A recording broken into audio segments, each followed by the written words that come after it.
पहले आधार 8 सेंटीमीटर का एक रेखा खींचेंगे। ठीक है, तो आइए खींच लेते हैं। देखिए, सबसे पहले आधार 8 सेंटीमीटर का एक रेखा खींचना है। ठीक है, इस प्रकार से यहाँ से शुरू करेंगे। ठीक है, और यहाँ 8 तक एक रेखा खींचेंगे। ठीक है, इस रेखा का नाम आप कुछ भी दे सकते हैं, मैं दे रहा हूँ बी और सी। ओके, इसके बाद क्या करना है, इसके बाद इस रेखा को समद्विभाजित करना है। ठीक है, अब समद्विभाजित कैसे होता है इसको समझिए। देखिए, ये जो हमारे पास प्रकाल है इसको यहाँ पे रखना है। ठीक है, और आधा से आगे करना है, जैसे कि मान लीजिए कि आधा से थोड़ा सा आगे हो गया। ठीक है ना, इस तरीके से आप देख सकते हैं यहाँ। ठीक है, तो इससे क्या करना है, एक चाप खींचना है इस तरीके से। ठीक है, और नीचे भी एक इस तरीके से चाप खींचना है। इसके बाद यहाँ पे रखना है। ओके, और यहाँ से इस तरीके से कट लगाना है और इसमें भी कट लगाना है। ओके, अब ये जो दो पॉइंट है हमारे पास, एक ए पॉइंट है और एक ए पॉइंट है। ठीक है, इस दोनों पॉइंट को मिलाते हुए एक रेखा खींच देना है इस तरीके से। ठीक है, ये जो रेखा है, यह रेखा इस रेखा को समद्विभाजित करता है। ठीक है, अब इसके बाद क्या करना है कि ऊंचाई 4 सेंटीमीटर का एक चाप खींचना है। तो आइए खींच लेते हैं। देखिए, ये हो गया 4 सेंटीमीटर, यहाँ रखना है। ठीक है, इसके बाद इसको छोटा करना है इस तरीके से रख के, ये हो गया 4 सेंटीमीटर। ठीक है, यहाँ से एक चाप खींचना है ऊपर की ओर। ओके, अब इस पॉइंट से इसको मिला देना है। ठीक है, और इसी पॉइंट से सी को भी मिला देना है। ठीक है, मिला दिया। चलिए, इस पॉइंट का नाम दे देते हैं ए। इसके बाद क्या करना है आपको तो पता ही है। ठीक है, आइए इसका नाम भी दे देते हैं। देखिए, ये जो रेखा है ए है 8 सेंटीमीटर का। ठीक है, और ऊंचाई कितना है, 4 सेंटीमीटर। तो आप लिख सकते हैं इस तरीके से 4 सेंटीमीटर। ओके, इसके बाद क्या करना है कि नीचे की ओर न्यून कोण बनाना है। तो आइए बना लेते हैं। देखिए, ये हमने नीचे की ओर न्यून कोण बना लिया। ठीक है, और इसका नाम दे देते हैं एक्स। इसके बाद बी को केंद्र मानकर 3 बराबर बराबर चाप लगाना है। ठीक है, तो चाप ज़्यादा बड़ा नहीं होना चाहिए और नहीं ज़्यादा छोटा होना चाहिए, नहीं तो बाद में दिक्कत हो जाता है। ठीक है, इतना कम से कम होना ही चाहिए। देखिए, यहाँ पे रखेंगे। ठीक है, और पहला चाप लगाएंगे, इसके बाद में दूसरा चाप लगाएंगे, इसके बाद में तीसरा चाप लगाएंगे। ठीक है, और इसका नाम दे देंगे, यहाँ बी है तो ए हो जाएगा B1, ए हो जाएगा B2 और ए हो जाएगा B3।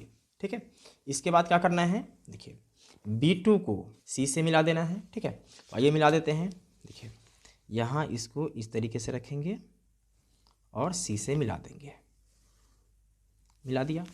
अब B2 C के समांतर B3 से एक रेखा खींचना है। ठीक है, इसके लिए सबसे पहले हमें क्या करना होगा कि BC को थोड़ा सा बढ़ाना होगा। ठीक है, तो आइए बढ़ा देते हैं, इस तरीके से थोड़ा सा बढ़ा देते हैं। ओके, और यहाँ से B2 पे क्या करना है, इसको रखना है और इस तरीके से एक चाप खींचना है। ओके, और सेम इसी त्रिज्या से B3 पे भी रखना है और एक चाप खींचना है। इसके बाद यहाँ से इसको मापना है। ठीक है, इस पॉइंट से कोई मतलब नहीं है, हमें इस पॉइंट से मापना है। कैसे नापेंगे, देखिए इसको थोड़ा सा बढ़ा देते हैं, ए हो गया। ठीक है ना, इतना ही रख के यहाँ से नापना है, यहाँ से। ठीक है, और एक चाप लगाना है। अब ये जो मेरे पास पॉइंट है, ए पॉइंट और ए पॉइंट, इस दोनों को मिलाते हुए एक लाइन ड्रॉ करेंगे।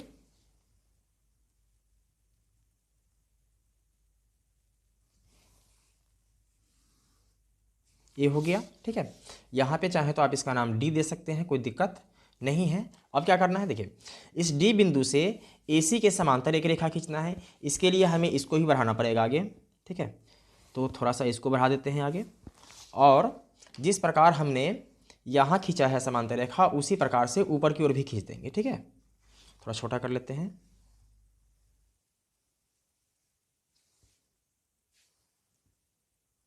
ये हो गया। अब यहाँ से इसका दूरी नापेंगे। ठीक है, यहाँ से इसका दूरी इसी प्रकार यहाँ रखेंगे और इसको उसी त्रिज्या से कट लगा देंगे। अब हमारे पास एक बिंदु ए है और एक बिंदु ए है, ठीक है। इस दोनों को मिलाते हुए एक लाइन खींचेंगे।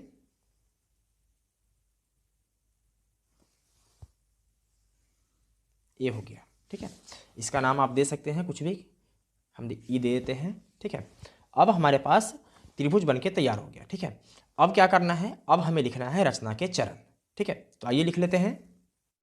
देखिए सबसे पहले हमने क्या किया, बी से 8 सेंटीमीटर का एक रेखाखंड खींचा, ठीक है। तो लिखेंगे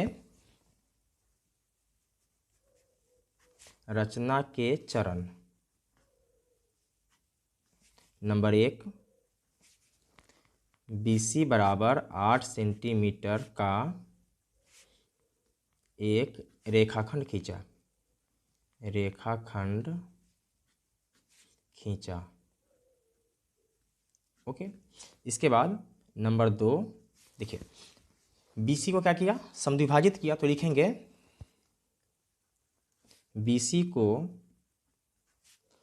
समद्विभाजित किया, समद्विभाजित किया, ठीक है। इसके बाद नंबर 3, देखिए ऊंचाई 4 सेंटीमीटर लेकर हमने एक त्रिभुज ABC का निर्माण किया, ठीक है। तो लिखेंगे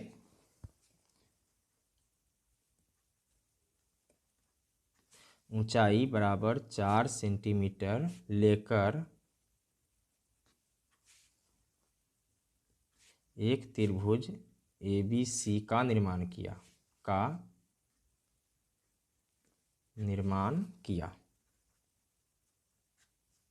इसके बाद देखिए B से BX एक रेखाखंड खींचा, ठीक है, जो कोण बनाता है CBX, न्यून कोण, ठीक है। तो लिखेंगे नंबर 4, B से BX एक रेखाखंड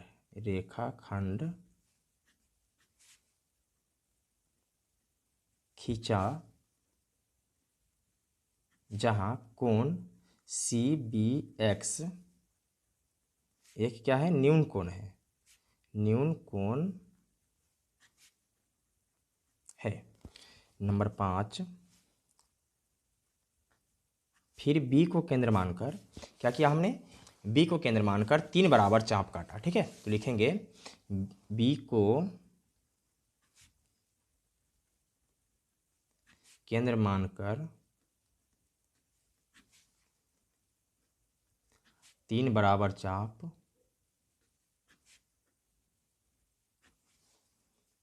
B बराबर B1 बराबर B2 बराबर B3 खींचा। इसके बाद देखिए, इसके बाद हमने B2 से C को मिला दिया, ठीक है। तो लिखेंगे नंबर 6, B2 से C को मिलाया। देखिए ये सब आपको लिखना ही पड़ेगा, ठीक है। अगर आप नहीं लिखते हैं तो आपको पूरा नंबर नहीं मिलेगा, ठीक है। इसलिए हाँ, इसको आप थोड़ा अपना भाषा में भी लिख सकते हैं, कोई दिक्कत नहीं। जैसे जैसे आप बनाएंगे वैसे वैसे आप लिखेंगे, ठीक है। इसके बाद नंबर 7,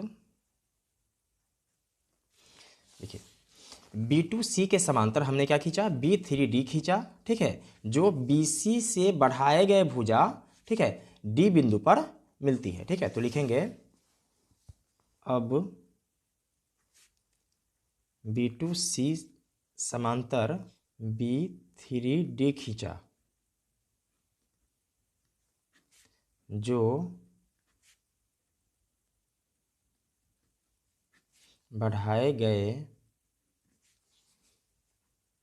BC से E पर मिलती है,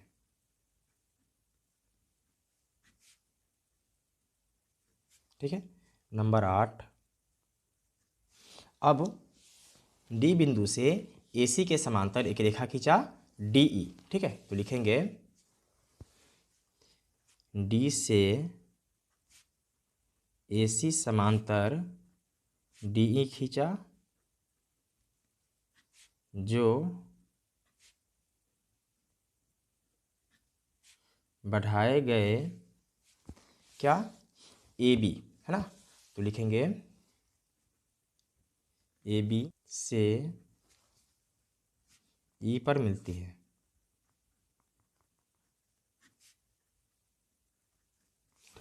अब हमें लिखना है औचित्य, ठीक है। तो लिखेंगे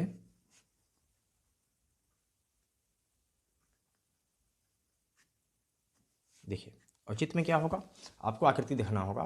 देखिए यहाँ क्या है, डी जो है वो क्या है, ए सी के समांतर है, ठीक है।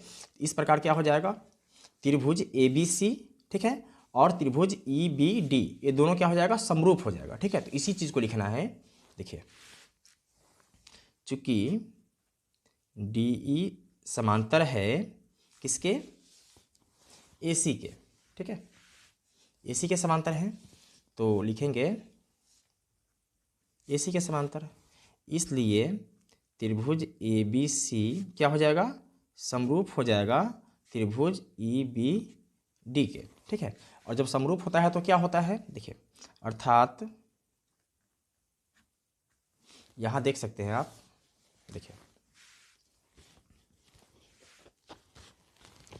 ई बी बटा क्या हो जाएगा, ए बी, तो लिखेंगे ई बी बटा ए बी बराबर, देखिए बी डी बटा बी सी,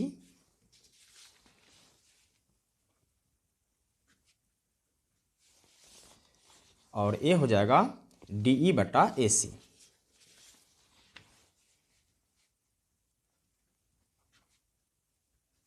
बराबर क्या हो जाएगा, 3/2 3/2, ठीक है। इस प्रकार से क्या होता है, त्रिभुज का निर्माण होता है, ठीक है, वो भी समरूप त्रिभुज का। तो लिखेंगे इस प्रकार